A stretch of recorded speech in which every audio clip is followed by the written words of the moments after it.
अर्थशास्त्र मतलब 12th class का पढ़ेंगे हम। पहला क्वेश्चन है समष्टि अर्थशास्त्र क्या होता है, वो आप लिख लेना, ठीक है। दूसरा क्वेश्चन है मतलब अब समष्टि अर्थशास्त्र के बहुत सारे पॉइंट्स हैं इसमें, क्या क्या इसमें शामिल होता है। राष्ट्रीय आय का सिद्धांत, रोजगार का सिद्धांत, मुद्रा का सिद्धांत, कीमत स्तर के सिद्धांतों का अध्ययन, आर्थिक विकास का सिद्धांत और अंतर्राष्ट्रीय व्यापार का सिद्धांत, ठीक है। और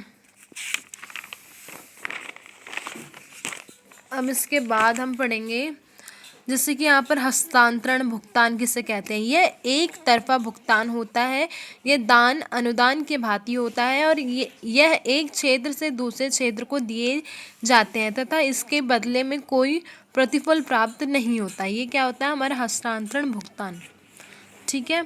दूसरा क्या है हमारा कारक आय। कारक आय किसे कहते हैं, ये उस आय को कहते हैं जो उत्पादन के कारकों के स्वामी को अपनी कारक सेवाओं को उत्पादों को अर्पित करने के बदले में प्राप्त होते हैं। यह आय मजदूरी, लगान, ब्याज तथा लाभ के रूप में होती है, ठीक है। और जो मेन है वो है ये देखो मौद्रिक आय। क्या है ये मौद्रिक आय। मौद्रिक आय किसे कहते हैं, मौद्रिक प्रभाव वह प्रभाव होता है जो सेवा के बदले मौद्रिक रूप में होता है। उदाहरण के लिए एक गृहस्थ फार्म को कारक सेवा देती है और उसके बदले में फार्म वेतन मजदूरी के रूप में पैसे देता है, ठीक है।